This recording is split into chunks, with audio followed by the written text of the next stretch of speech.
the ranking member invoked the Breonna Taylor episode, and I've just been sitting here reviewing it.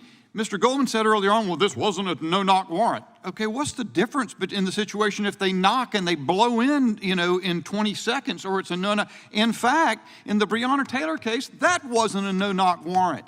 They said they knocked and waited 45 seconds, and they went in. I don't understand the difference. I don't understand my colleagues' reaction that if you would yield, I could share the difference with you. You've talked for a long time. I'm going to talk during my time. Okay, then I would tell you the difference. Maybe you can provide context for your egregious double standard.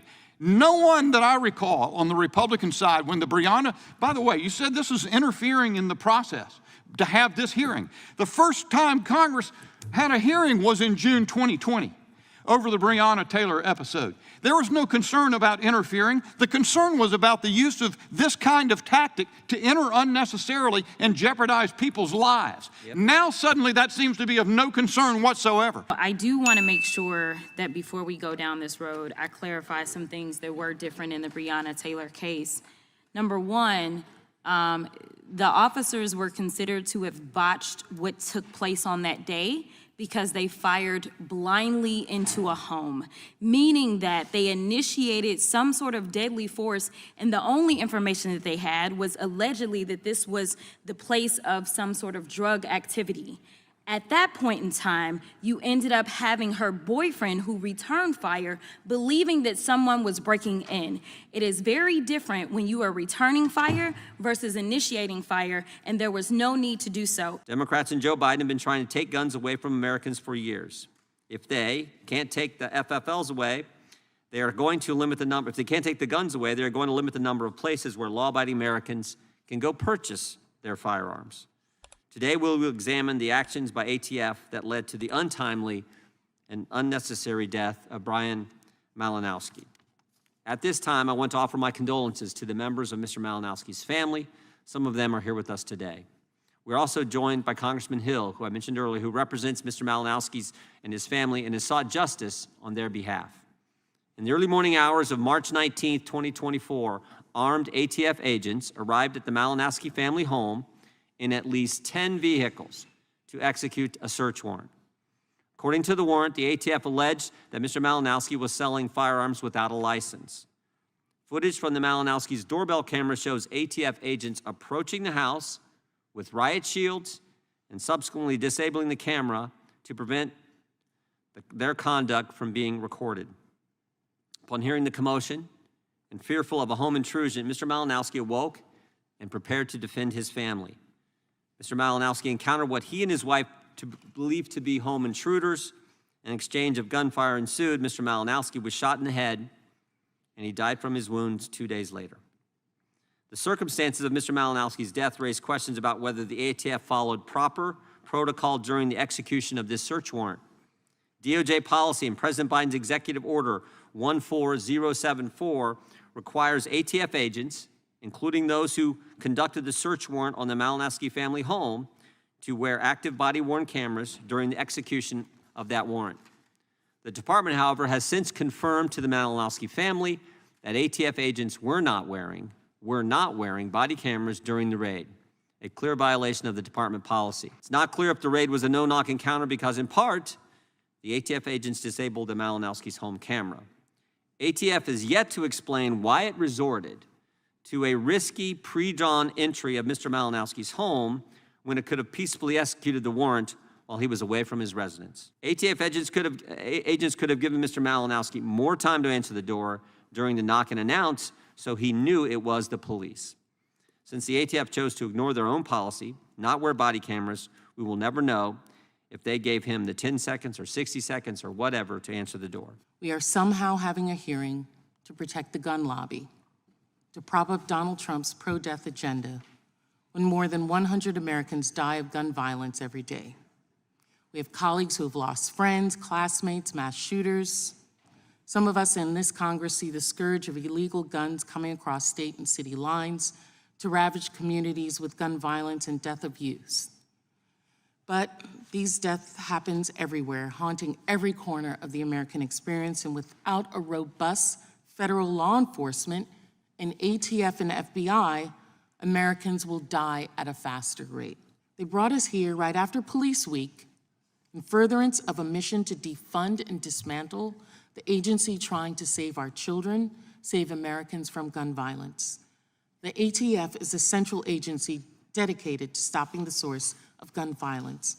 Its agents ensure the background check laws are followed. They keep guns out of the hands of criminals.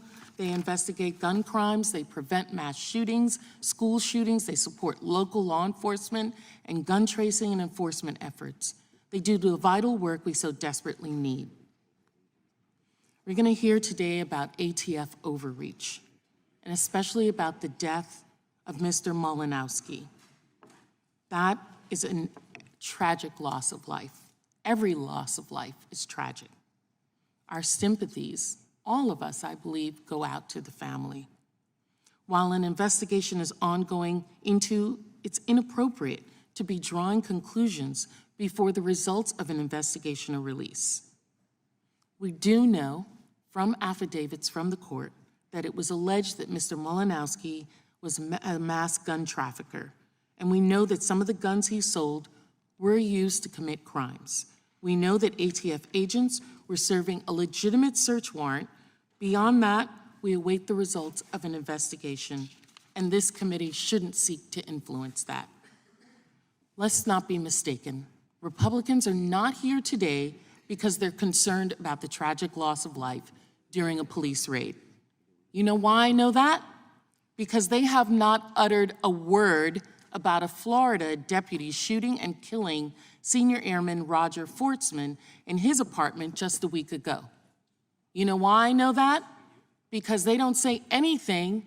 They don't say the name Breonna Taylor, who in 2020 was shot and killed in her home through an inappropriate police raid. They don't want to talk about the gun violence impacting communities or how across the country, a Black American is shot and wounded every 11 minutes. They don't want to talk about the interstate gun trafficking that's fueling violence in Illinois, where on an average someone is killed every 6 hours with a gun, and where Black individuals are 38 times more likely than white individuals to die by gun homicide, triple the national average. So while homicides dropped by 13% in Chicago last year, that doesn't mean that people aren't still dying. Those victims deserve to be more than statistics. We don't talk about that. They don't want to talk about that. They don't want to talk about other kinds of police raids.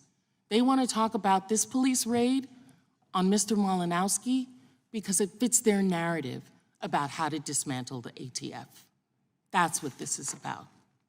Don't let them fool you. They don't care. And when they do care, it's not about every American. It's only about a specific type of American that they're concerned about those deaths. So in this case, we're talking about conduct that the law would say is malum prohibitum, not malum in se. In other words, what the reason they entered this residence and jeopardized this entire family, including Ms. Malinowski, who has no allegations against her, and shot this man dead, is because he didn't have the proper license for the business they say he was engaged in. And it's even disputed about whether he was engaged in that business. Correct. And in that case, Ms. Breonna Taylor's boyfriend was without any contradiction engaging in illicit drug activity and receiving and deal. He was a drug dealer, and he was carrying it on in her place of residence. I can't account for the gross disparity, except that Americans hear a lot, and I hear a lot back about concern about a double standard of justice. Is there a double standard of justice here, Mr. Cummins, in those two episodes? There appears to be, and that causes a loss of trust in government and in these agencies. So being able to do this effectively, this is dangerous work that law enforcement engage in every single day. And I do want to be clear that I am always sorry for the loss of life. I don't care about the race. I don't care about any of those things. And honestly, I believe in the criminal justice system. I believe that if someone is accused of something, they should have their day in court. So I do want to say that I take issue with anyone losing their life period, even if it's somebody that's accused of a crime, and I believe that they should go through due process and have an opportunity. But in this particular set of circumstances, we know that if somebody shoots at me, in fact, some would argue that last week I had a colleague that decided she wanted to shoot at me, I'm going to shoot back.